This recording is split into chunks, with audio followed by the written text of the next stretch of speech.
Ooh. Ooh. Good day, YouTube.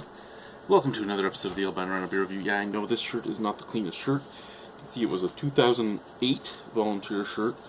So yeah, there's paint on it, there's oil stains, the shirt's been used in a lot of things.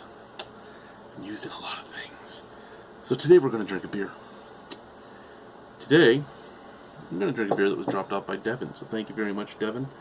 It is right here. It is from the Elora Brewing Company.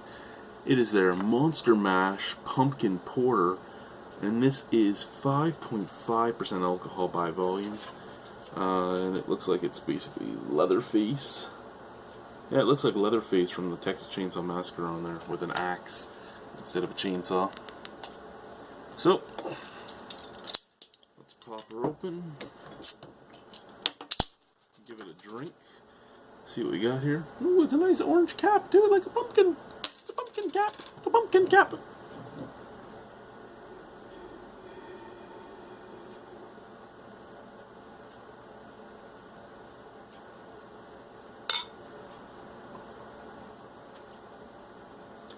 Don't ask why I did that, because I really don't know.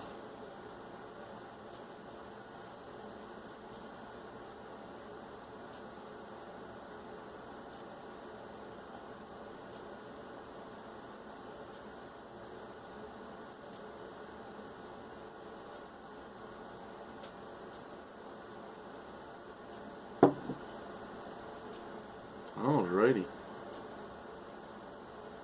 So, supremely black, nice mocha head, little snap crackle pop. It's a nice looking beer. Scent.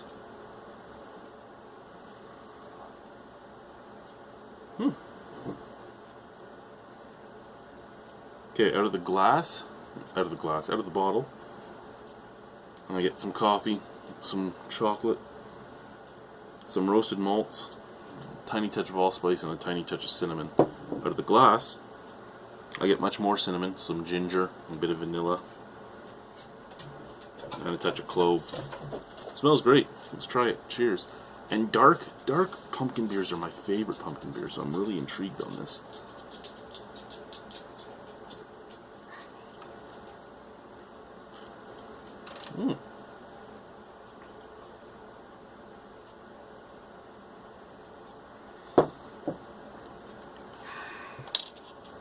Okay, so it's no Warlock or Dark of the Moon or even Pissed Off Pete's Pumpkin Porter, but it's a very nice beer. This is more like a mass appealed porter, pumpkin porter type of thing. It drinks very nicely. Soft. Yeah, soft, easy drinking. Goes down beautifully. Nothing spectacular or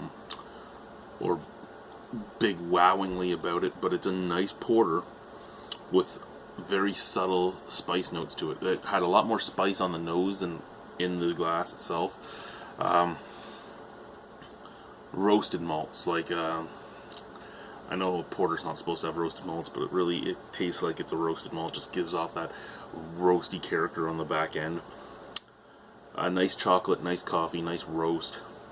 A little tiny touch of cinnamon in the back end, a little tiny touch of allspice in the back end, and a tiny bit of ginger.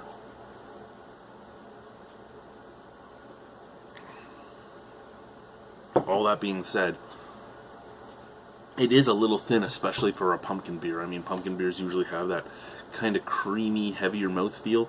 This doesn't really have that, but does that really bother me? No, not really. I'm just bringing up the fact that it is kind of lacking in that department. 5.5% alcohol, very easy drinking. The finish has a little bit of a cinnamon dryness, as well as just the dirty English hoppy, like a dirty English hoppiness, and a slightly roasted coffee. Excuse me.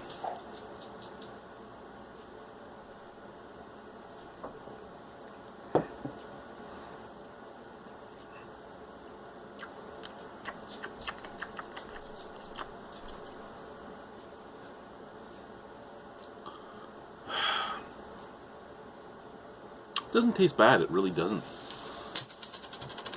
It doesn't taste bad at all. I'm actually pleasantly surprised with this beer, to be honest with you. Got a 10 on it. Probably give it an 8. It's a nice little beer.